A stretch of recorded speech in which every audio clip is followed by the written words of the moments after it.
If you're looking for a behind-the-scenes insight into music, you've come to the right place. Remember to subscribe to be notified of new content. Hey, I'm Ellie, and this all started back in 2016 when I was hosting Breakfast Community Radio. It was then that I realised my passion for Australian music, or rather supporting the Australian music community. I didn't know then that we were going to be hit with a pandemic, but look where we are now. It's 2022. I've got 5 amazingly talented Australian singer-songwriters that are going to be sharing with you over the next 5 episodes what their experience has been like as an Australian muso. This is Behind the Music with Ellie D. So I think that my first memory of really when I wanted to pursue music would have been when my parents took me to see AC/DC. When I was about 14 years old, there was a moment during the concert when Angus Young, the lead guitarist, had almost a half-hour long guitar solo, and it was in that moment I was like, wow, I need to play guitar. Like, this is the coolest thing ever. And so it was really in that moment that I was like, this is something that I want to try out. Not long after that, maybe about a year after that, I got my first guitar, and so it really kind of snowballed from there, my love of music and my love of guitar, my love of playing music. What inspires me to create is definitely seeing and hearing other artists' music. I listen to a lot of stuff from a lot of different artists, a lot of different styles, so that it can feed into what I'm creating. And I think that that's really good because it doesn't keep you stuck in one lane. It doesn't keep you it helps you to know what new trends are, to see what new sounds are coming out. I think that it's really helpful in that. But also, not only that, stories from other people really inspire me as well. You know, I think through my music I really want to be able to inspire people to do what they love, to do things that they think or might think aren't possible for them. That's kind of really what my goal is in doing this.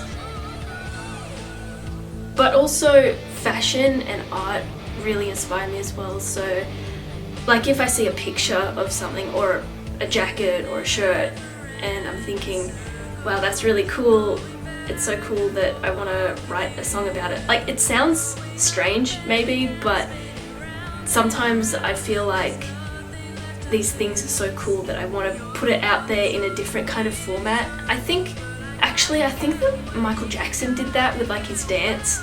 He would have been like there's interviews out there where he says, I dance to the sound of the music, like I envision what would the cymbals look like, what would the kick drum look like. So I kind of get that in the sense that, like, if I see a picture, I'm like, what does this look like as a song? But yeah, most importantly, I think that what inspires me is the thought that other people are going to hear this and it might help them to do something that they didn't think they could do. Like, that is really important to me, and just inspire. It inspires me to think that I might be inspiring others, if that makes any kind of sense. That's really the goal here. Well-known artists that I identify with. Well, I think that my sound is something that is kind of coming back in fashion, I guess you could say. So my sound is a lot of like pop rock or alt pop, dark pop kind of sounding stuff. And the people or the artists that really inspire that sound, for me at least, is Youngblood would be one. I think that he has such cool music with such great message behind it, and he does kind of a similar kind of alt pop rock kind of sound with guitars, but also some of his music is like really synth driven and like really like kind of hip hop beats, which I don't do, but I think that that's really cool that he kind of covers all bases. But other than that, I think there is an Australian group that really influences my music, but they haven't made music for years and it makes me sad. But I really am influenced and I really identify with Savage Garden. I think that they have such great music. Their sound is so different to really any other kind of music that is out there. I mean, it's like pop rock, but it has a lot of dance elements in it as well. But also, you know, with the slower stuff, it's like ballads, like full-on ballads. And so I really identify with them because they cover a wide range of sounds again, and I just think that they're so unique. Like Darren Hayes, come on. I think that he is such a genius. Him and Daniel, they've created something that's really amazing, and so I definitely identify with them in their music style.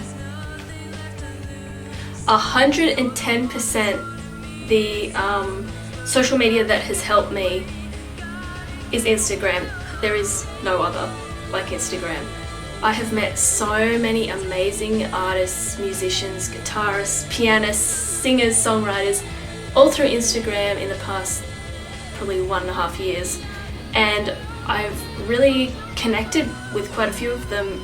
And if I'm honest, some of them out there have music that should be in the top 40, should be in the top 10, I think.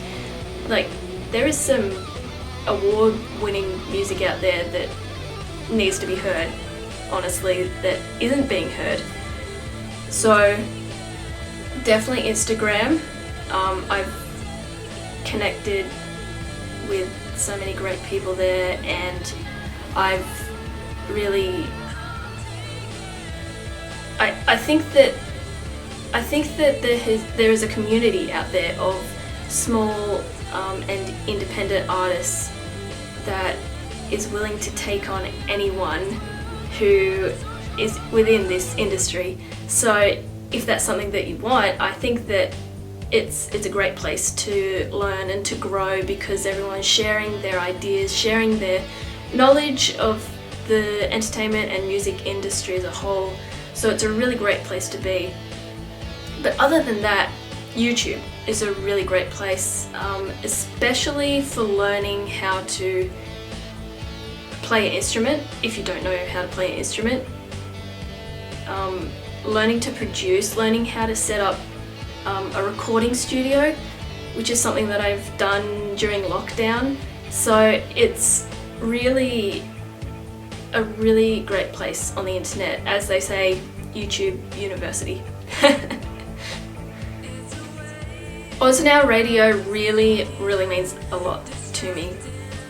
Without these small digital and community radio stations, I really don't know where us independent and small and new and emerging artists would turn to, because when you go and approach a commercial radio station, they're usually like, no, we can't have your music, sorry, because you're not in the top 100 on the Billboard or the ARIA chart. So they're not going to put your music in rotation. Therefore, where would we turn without stations like Oz Now Radio? It is so important to me, and the fact that they run at a loss is like, it's I don't know how to explain it, but I'm so thankful that there are people out there who run stations like this and stations like these small community and small digital radio stations for us to get our music out there, to have a bit of promotion, to have something that we can put on our resume, to prove that we're serious, to prove that we're trying our best to get our music out there and our sound and our name out there. It is so important. I cannot stress that enough. The best advice that I have ever been given by someone in the music community is to just be yourself, not compare yourself to anyone else. it is so easy to compare yourself to whoever's top 5, or whatever you're seeing on MTV, or whatever you're seeing on the radio on Triple J. It's so easy to do that, but you've got to remember that this is your own journey. It's not whoever else it is that you're comparing yourself to. This is your thing, your sound, your look, your brand, and it's so easy to get caught up in whatever you're seeing in media, on television, on social media, and it's just not good. It's not healthy to do that either. So it's like, you've got to be confident in what you're doing. You've got to be confident in your style and your sound to be able to put yourself out there, which sometimes is kind of hard. But yeah, just don't compare yourself to anyone, because when you look back, I think that you'll be happy that you didn't try to copy someone else's sound or look. So the worst advice, I actually have a fantastic story for this. So when I was about 16, maybe 15, no, I must have been 16, I went into my local music store, and I had just started playing guitar at the time. I wanted to learn how to read sheet music so that I could play along with like scale and chord progressions, and I just wanted to learn more about how to play music, more about what each of the notes on the fretboard were, because I was that into playing guitar, and I had just started. So I went into my local music store, and I was looking at the sheet music on the back wall, and the manager comes up to me, and he was like, "What are you doing?" And I was like, I'm looking for a book on how to read sheet music." And he was like, "What do you play?" And I was like, "Guitar. I've just started learning guitar." And he says, "Well, you don't need to read sheet music to play guitar." So that's my worst advice that I have ever been given, is that you don't need to read sheet music to play guitar. I mean, in some senses, yes, it is true, you don't need to read sheet music to play guitar, but if you want a deeper understanding and you want to have a skill for life, yes, it is very important to read sheet music. Anyhow, I have never learned how to read sheet music. I tried, but that guy told me not to, so. COVID has impacted me in the most positive way ever. I know that it's been a really bad time for a lot of people around the world, but for me, COVID has really kickstarted my music journey. If it weren't for COVID, I don't know that we would actually be having this conversation right now. I just started learning how to record whilst in lockdown. I didn't think that I was going to have a job anymore, so I was trying to figure out something that was fun, something that I was kind of knowledgeable about, something that I would enjoy doing for the rest of my life. And I was like, well, I really like playing guitar, I really like music, why not give it a go? So COVID had impacted me by the fact that I thought I was losing my job. So I thought, well, I'm just going to try doing something that I haven't really 100% put my mind into before. So I went out, I bought all of the recording stuff. I learnt how to record my own music. I learnt how to mix my own music. None of this would be possible without COVID, because of those government payments as well. I don't think that I would have been able to afford everything without JobKeeper? Is that what it was? I know that so many people were so mad about that, but for me, that really changed my life. It really has. And so I am so thankful that the government did that. I mean, I was still working every day like usual, doing my regular hours, but it was during the afternoons and the weekends that I would come home and I'd get on my computer and I'd learn how to record. I'd figure out how to set up my guitar so that I could put in plug-in that could make it sound like Brian May. You know, I didn't think that this was quite possible. COVID really changed my life. It changed my life for the better. It really has. In 3 years' time, I think, well, I will still be doing music, that's for sure. I really enjoy it. I wouldn't give it up for the world. Even if I just did it for myself, which I really enjoy sharing it with other people, so I think I'd still be doing that. But you know, I'm gonna go big. I'm gonna say something that probably won't come. No, you know what? It might come true. I'm gonna say in 3 years' time, headlining a festival. There you go. It's out there. Manifesting that. I'd also like to put out an album. I don't know how long it would be, but I'd just love to put out a full-length album at some point in the future. I think that would be really cool to be able to share that with friends, family, everyone out there. That's something else that I'd like to do. Advice for someone else. I think that if this is something that you want to do, and you know you want to do it, don't give up. Don't give up, even when people push you down, knock you down. You still got to keep trying, even when people say no. It only takes one yes to change your life, right?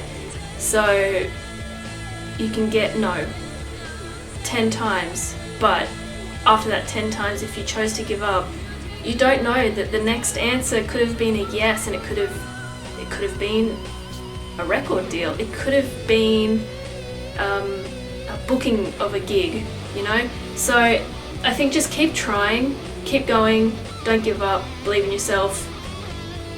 That is really what I have to say to you. You got this. Want more? Check out the Behind the Music with LED podcast, available on Spotify and Apple Podcasts.